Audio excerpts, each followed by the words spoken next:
Ya no pierdas mi tiempo con tus quejas baratas. Esa frase, lanzada con la frialdad de un bisturí, me atravesó más que cualquier diagnóstico.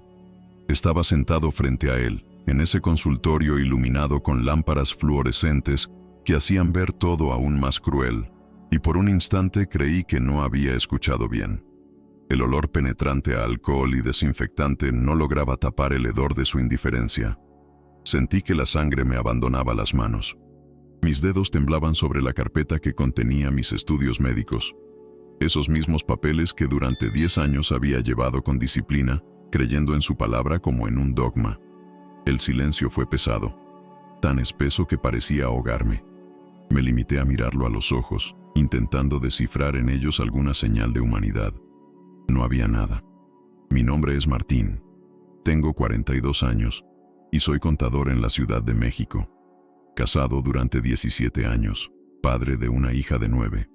Nunca me había sentido tan expuesto, tan pequeño, como en ese instante en el que un hombre al que consideraba casi un guardián de mi salud me redujo a una molestia insignificante. ¿Escuchó lo que le dije? Insistió, sin alzar demasiado la voz, pero con una dureza que me hizo apretar la mandíbula para no responder de inmediato. Era como si estuviera cansado de mí, como si la lealtad de una década no significara absolutamente nada. El consultorio estaba helado. A un costado, el reloj de pared marcaba las 4:37 de la tarde, y el tic-tac era un látigo que me recordaba cada segundo de humillación. Afuera se escuchaba el sonido lejano de una ambulancia. Dentro, solo su mirada fría y mi respiración contenida. Una década entera depositando mi confianza, mi dinero, mi fe, y él me había echado a la basura en cuestión de segundos. Sentí un nudo en la garganta, una mezcla de indignación y tristeza. Mi mente giraba a toda velocidad, repasando cada visita, cada espera en la sala, cada consulta en la que me había aferrado a sus palabras. Me quedé en silencio, no porque no tuviera nada que decir, sino porque entendí en ese momento que cualquier reacción impulsiva sería una derrota. Él esperaba una explosión, un reclamo, algo que confirmara que yo era solo un paciente más de esos que incomodan. Pero no. Me limité a cerrar la carpeta lentamente, deslizarla hacia mí y respirar profundo. Sabía que aquel instante marcaba un antes y un después. Aún no lo entendía del todo, pero en lo más profundo de mí nació la certeza de que esa frase no sería el final, sino el principio de algo mucho más grande. Lo miré por última vez, y sin decir palabra me levanté de la silla. Hace 10 años, cuando crucé por primera vez la puerta de ese mismo consultorio, todo era distinto. Yo era un hombre de 32 años, recién ascendido en mi trabajo, lleno de energía pero preocupado por unas molestias constantes en el estómago. Un compañero de oficina me recomendó a este médico, diciendo que era de los mejores internistas de la ciudad. Recuerdo haber sentido alivio al escucharlo. Por fin tendría alguien en quien confiar. La primera consulta fue impecable. Me recibió con una sonrisa tranquila, me escuchó con paciencia y revisó cada detalle de mis síntomas. Me explicó con palabras claras, dibujando incluso un esquema en una hoja para que entendiera cómo funcionaba mi sistema digestivo. En ese momento pensé, este hombre no solo es un doctor, es un aliado. Las visitas siguientes reforzaron esa impresión. Cada vez que llegaba, me saludaba por mi nombre, preguntaba por mi esposa y hasta hacía un comentario sobre el clima. La sala de espera olía siempre a café recién hecho y a papel nuevo, y yo sentía que no era un paciente más, sino alguien valorado. Había una especie de calidez en cada interacción, como si realmente le importara mi bienestar. Durante esos primeros años, mi confianza en él creció como un árbol fuerte. Me recetaba tratamientos que funcionaban, me hacía sentir acompañado y seguro. Había veces en que mis malestares no eran graves, pero aún así me atendía con dedicación, como si cada consulta fuera importante. Esa atención fue la que me hizo regresar una y otra vez, durante una década entera. Recuerdo con claridad un episodio de hace 6 años. Terminé en urgencias por un dolor agudo en el abdomen. Él llegó, aunque no estaba de guardia, y me atendió con la misma calma de siempre. Fue en ese momento cuando pensé que jamás cambiaría de médico, porque ¿quién hace algo así por un paciente? Era casi como un pacto de confianza inquebrantable. Poco a poco, mi vida cotidiana se entrelazó con esas consultas. Después del trabajo, los martes por la tarde, era casi un ritual pasar por su consultorio. Guardaba cada recibo, cada receta, como si fueran parte de mi historia personal. Mis familiares me decían que yo era demasiado fiel, que tal vez no debía depender tanto de un solo doctor. Yo respondía que la salud no se improvisa y que no había razón para desconfiar. Hoy, al recordar esos años, siento una mezcla extraña de nostalgia y rabia. Nostalgia porque realmente existió un tiempo en que me sentí cuidado, protegido. Rabia porque toda esa dedicación, ese respeto aparente, se desmoronó con una sola frase. En aquel pasado se escondía la raíz de la traición que me esperaba, aunque yo no podía verlo aún. En ese entonces, jamás habría imaginado que las primeras grietas ya estaban formándose, silenciosas, bajo la superficie. Las primeras señales fueron tan sutiles que casi pasaron desapercibidas. Un día, en lugar de recibirme con la misma cordialidad de siempre, apenas levantó la vista de su computadora y me saludó con un gesto seco. Pensé que estaría cansado. Todos tenemos días difíciles. Sin embargo, esa pequeña indiferencia quedó grabada en mí como una alarma que no quería escuchar. Con el tiempo las consultas se volvieron más cortas. Antes dedicaba 20 minutos a revisar mis estudios, a explicarme paso a paso lo que veía en los resultados. Ahora, apenas me miraba, escribía unas líneas rápidas en la receta y me pedía el pago en recepción. Era como si estuviera en piloto automático, como si yo no fuera una persona con historia, sino un trámite más en su jornada. Hubo momentos que me hicieron dudar seriamente. Una vez llegué al consultorio y noté un olor fuerte a perfume que no era habitual. Él salió apresurado de otra sala, ajustándose la bata, y me atendió con tal frialdad que sentí que estaba estorbando. Al preguntarle algo sobre un nuevo medicamento, me respondió con un «tómelo como está en la receta», y cambió de tema sin mirarme a los ojos. Otro detalle que me inquietó fue cuando, al pedir copia de mis análisis anteriores, me dijo que no era necesario, que esas cosas solo sirven para acumular polvo. Yo sabía que siempre había recomendado lo contrario, guardar los estudios para comparar la evolución. Su contradicción me dejó pensando, pero preferí callar. La desconfianza empezó a crecer silenciosa. Mi esposa me notaba inquieto después de las consultas.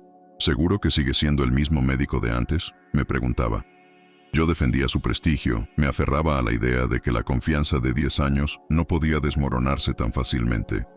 Pero en el fondo de mi pecho había una sensación rara, una especie de vacío que me decía que algo estaba cambiando. Los pequeños detalles se acumulaban. Un mal gesto, una cita cancelada de último minuto, una respuesta evasiva. Cada uno era como una grieta que se abría en la pared de una casa aparentemente sólida. Yo las veía, las sentía, pero me negaba a aceptar que aquella construcción en la que había invertido tanto tiempo y fe estaba empezando a resquebrajarse. Guardé silencio. No quería enfrentar la posibilidad de perder al médico en quien había confiado mi salud por una década. Pensaba que tal vez era yo quien estaba demasiado sensible, que no debía exagerar. Pero el clima de incomodidad crecía, y cada visita al consultorio se convirtió en una mezcla de expectativa y miedo. Ese malestar callado fue el inicio de una tormenta que pronto se haría evidente, una tormenta que yo ya no podría ignorar. El deterioro se volvió imposible de esconder. Lo que antes eran pequeños detalles aislados ahora formaba parte de cada encuentro. Empecé a notar que sus consultas parecían más interesadas en el dinero que en mi salud. Una tarde, mientras yo le preguntaba sobre unos dolores recurrentes, me interrumpió para decir: «Si quieres una atención más completa, paga la consulta privada especial. Aquí no tengo tiempo para profundizar». Aquellas palabras me golpearon como una cachetada. La tensión se respiraba en el aire. El consultorio, que alguna vez había sentido como un refugio, se transformó en un lugar incómodo, casi hostil. Ya no había preguntas sobre mi familia, ni siquiera un intento por simular interés. Todo se reducía a una receta escrita deprisa y la instrucción de pasar a pagar. Sentado frente a él, sentía que estaba frente a un extraño, uno que usaba la misma bata blanca, pero no el mismo trato. Una de las últimas veces que lo vi antes de la humillación definitiva fue en un día lluvioso. Llegué empapado al consultorio después de salir corriendo de la oficina, con la esperanza de encontrar respuestas a un malestar persistente. Él, en lugar de escucharme, revisó su reloj varias veces, suspiró y me despachó en menos de 5 minutos. Ni siquiera levantó la vista cuando intenté contarle con detalle lo que sentía. Fue entonces cuando una idea se clavó en mi mente. Yo ya no era una persona para él. Era solo una fuente de ingresos. Las esperanzas que aún me quedaban se fueron apagando. Me repetía que quizás estaba cansado, que tal vez su vida personal estaba afectando su forma de trabajar.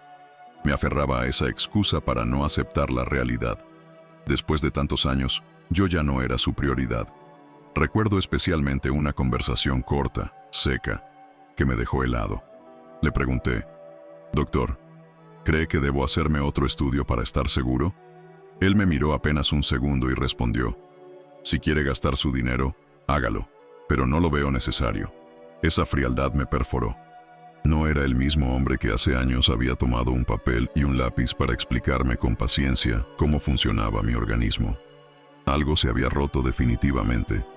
La sensación de traición comenzó a crecer en mi pecho, aunque todavía no quería llamarla por su nombre. Me decía que lo conocía demasiado, que tarde o temprano volvería a ser el mismo de antes. Pero, en el fondo, una voz interior me susurraba que lo peor estaba a punto de llegar, y esa voz tenía razón.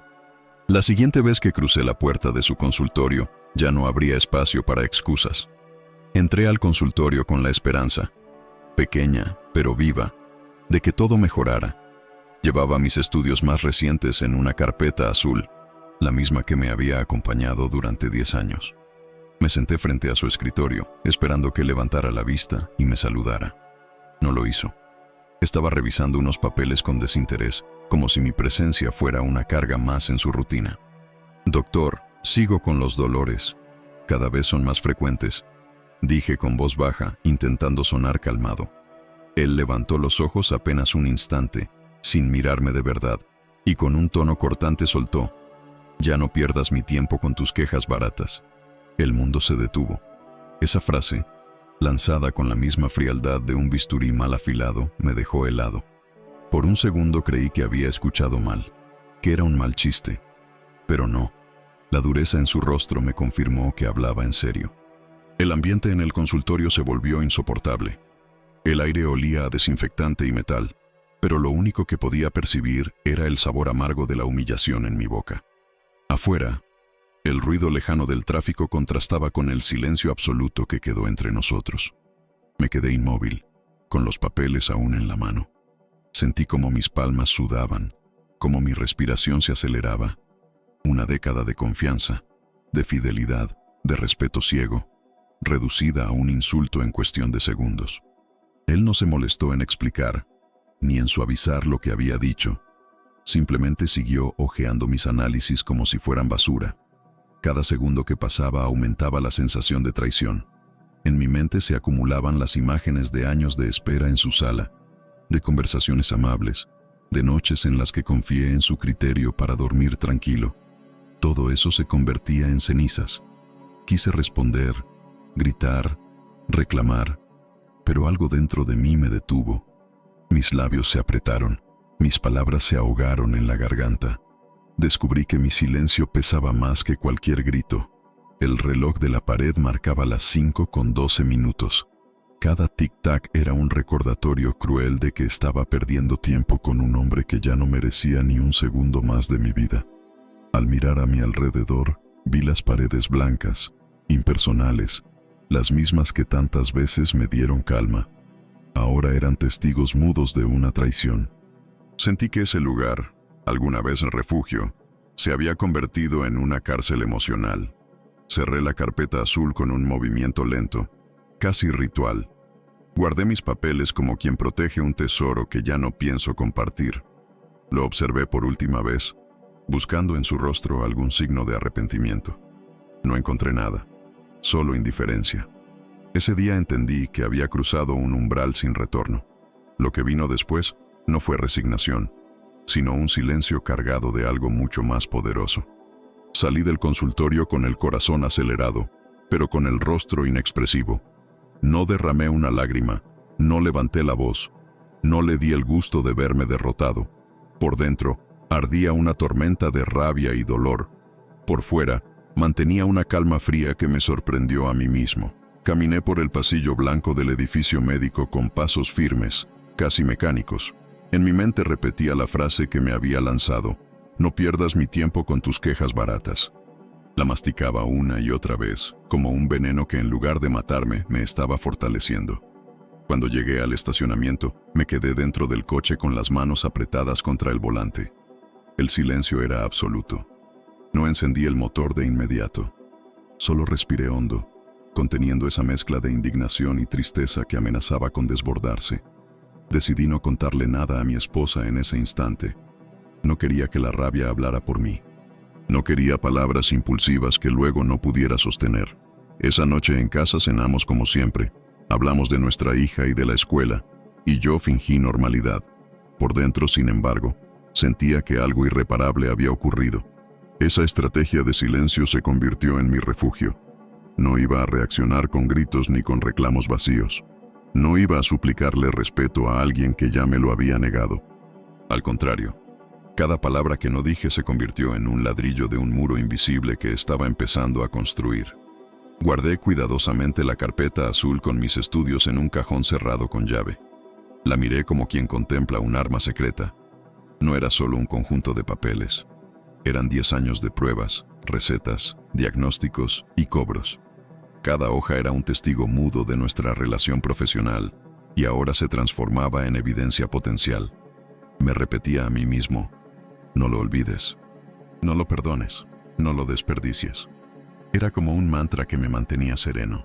Sabía que debía esperar el momento adecuado, observar, analizar, preparar. Mientras tanto, él seguía con su vida, confiado en que su crueldad quedaría enterrada en el silencio de su consultorio. Seguramente pensaba que yo era como tantos otros pacientes que aguantaban y luego se iban sin mirar atrás. Lo que no sabía es que yo no era de esos. El contraste era claro. Él, con su prepotencia descarada, creyéndose intocable. Yo, con un silencio helado, construyendo algo mucho más grande de lo que podía imaginar. Ese día comprendí que el silencio, bien usado, no es señal de debilidad, sino el arma más poderosa que un hombre puede empuñar. Y yo estaba decidido a usarla. En el fondo de mi silencio había un secreto que él jamás sospechó. Durante años, casi por costumbre obsesiva, había guardado cada recibo de pago, cada receta, cada mensaje de confirmación de citas. Era un hábito que muchos me criticaban, pero que a mí me daba seguridad. Tenía archivadas carpetas completas con historiales médicos, diagnósticos anteriores y copias de todos los estudios de laboratorio que me había ordenado. Al repasar esos documentos en la soledad de mi casa, empecé a notar inconsistencias. Había recetas duplicadas con medicamentos distintos para los mismos síntomas. En varios casos, los cobros no correspondían a los procedimientos realizados.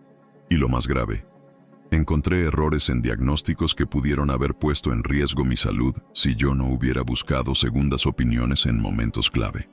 Esa noche, mientras mi esposa y mi hija dormían, extendí sobre la mesa del comedor todas las carpetas. El crujido del papel al abrirse era como un recordatorio de cada visita, de cada vez que confié ciegamente en él. Encendí la lámpara pequeña y con un café fuerte a un lado, empecé a organizar todo como si fuera una investigación. En una libreta escribí fechas, medicamentos, cantidades cobradas y observaciones. Descubrí que había un patrón. Cada vez que me recetaba ciertos fármacos, los costos eran mucho más altos y las farmacias recomendadas eran siempre las mismas. Aquello ya no era negligencia, era negocio. De pronto, comprendí que tenía en mis manos algo mucho más grande que un insulto personal. No era solo la humillación de escuchar «no pierdas mi tiempo con tus quejas baratas». Era la posibilidad de desenmascarar a un médico que jugaba con la confianza de muchos pacientes. El sentimiento de impotencia empezó a transformarse en una especie de energía calculada. Ya no se trataba de vengarme por orgullo, se trataba de hacer justicia. Mis manos dejaron de temblar. Cada documento que clasificaba era un paso más hacia algo inevitable. Guardé las carpetas en una caja fuerte que tenía en el armario. Cerré con llave y la escondí detrás de varias cajas viejas. Nadie sabía de su existencia, ni siquiera mi esposa. Esa información era mi carta secreta, mi triunfo, mi respuesta al desprecio. Mientras cerraba la puerta del armario, sonreí por primera vez en días. Él pensaba que yo era solo un hombre herido, un paciente más que se marcharía cabizbajo. No tenía idea de que cada una de sus acciones había quedado registrada, lista para volverse en su contra. En mi mente resonaba una frase: ellos no saben lo que yo sé. Y ese pensamiento fue el inicio de todo lo que estaba por venir. El primer paso fue buscar asesoría. No podía lanzarme solo contra alguien con poder y prestigio en el ámbito médico. Llamé a un abogado especializado en negligencias, y después de escucharme durante casi 2 horas, me dijo con calma: tienes más de lo que imaginas. Esto no es un simple caso de maltrato. Aquí hay pruebas de fraude y posibles daños a la salud. Salí de esa oficina con una mezcla de miedo y esperanza. Miedo porque sabía que estaba desafiando a alguien acostumbrado a salirse con la suya. Esperanza porque, por primera vez, tenía la certeza de que no estaba indefenso. Los días siguientes los dediqué a reunir aún más evidencia. Conseguí copias certificadas de algunos estudios en laboratorios independientes, pedí declaraciones a farmacias sobre los medicamentos recetados y hasta logré recuperar mensajes de texto donde él me presionaba para comprar en lugares específicos. Todo encajaba como piezas de un rompecabezas que mostraba la verdadera cara del médico. Una mañana, mientras revisaba correos electrónicos antiguos, encontré uno que había olvidado. En él, el doctor me recomendaba un tratamiento costoso sin fundamento alguno. Esa prueba digital se convirtió en la joya de mi archivo. La imprimí, la guardé en una carpeta aparte y la envié también a mi abogado. El plan empezó a tomar forma. Presentaríamos una denuncia ante la comisión médica y, al mismo tiempo, una demanda por daños y perjuicios. No era un movimiento improvisado. Era el inicio de un proceso que podía terminar con su carrera. Cuando recibió la primera notificación legal, el médico reaccionó de inmediato. Me llamó 3 veces en un mismo día, algo que nunca había hecho antes. En los mensajes de voz, su tono oscilaba entre la frialdad y el nerviosismo. Primero intentó minimizar: Martín, no exageres, esto se puede arreglar. Luego amenazó veladamente: sabes que estas cosas pueden volverse en tu contra. Y al final, casi suplicó: pensemos en todo lo que hemos pasado, no hagas esto. Yo no respondí ninguna de sus llamadas. Guardé cada mensaje, cada intento de intimidación, y los envié también a mi abogado. Cada palabra suya se sumaba a mi arsenal. Mientras tanto, en el consultorio empezaron los rumores. Otros pacientes comentaban que el doctor parecía distraído, más irritable que nunca. Algunos decían que cancelaba citas de último minuto, que se le notaba preocupado.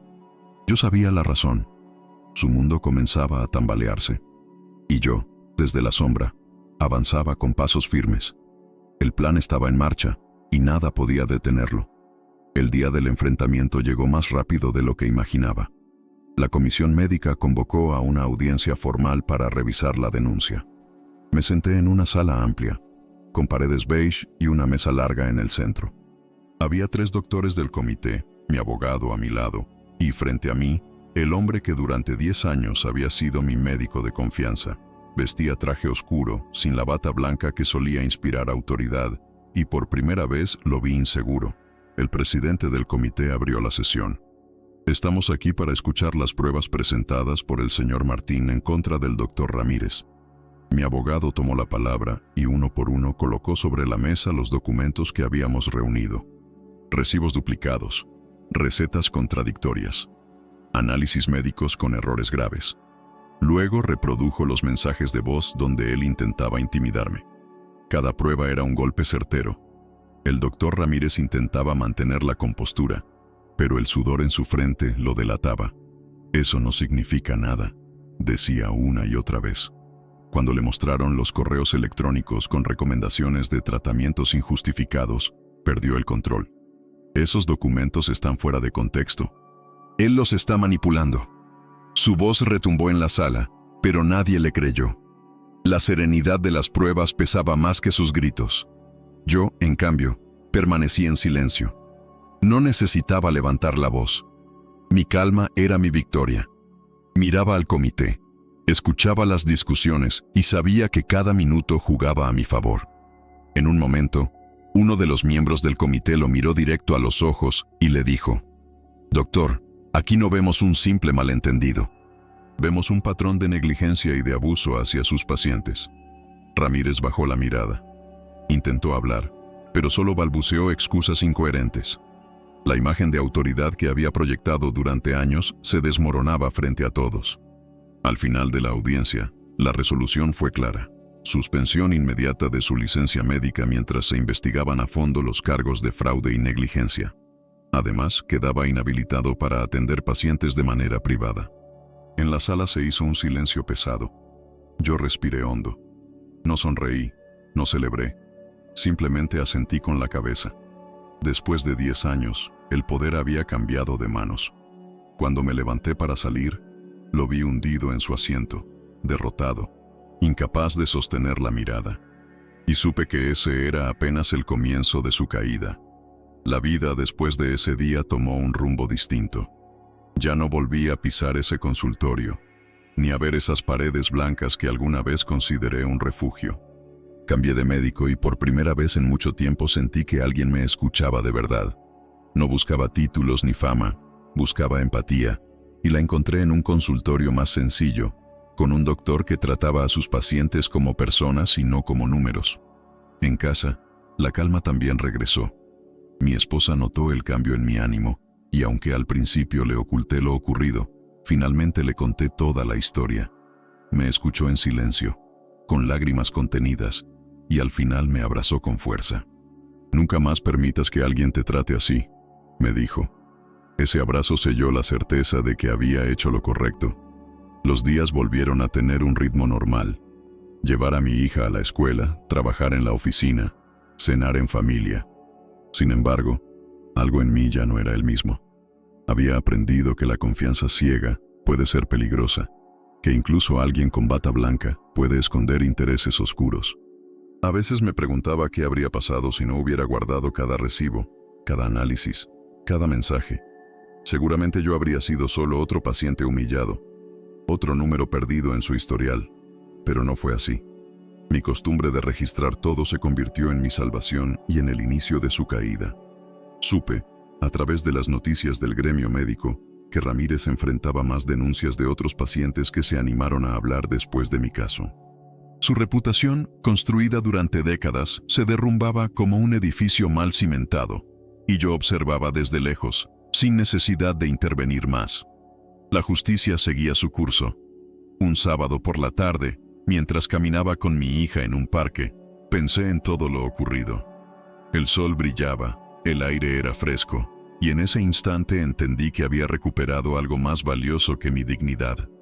Había recuperado mi libertad de elegir en quién confiar. No guardo rencor, pero tampoco olvido, porque el olvido sería permitir que la historia se repita. Lo que viví fue doloroso, sí, pero también fue una lección que me enseñó a poner límites y a no callar frente a la injusticia. Después de 10 años de lealtad, él me llamó barato. Hoy, su carrera terminó siendo aún más barata que mis quejas. Y con esa certeza, cerré ese capítulo de mi vida para siempre.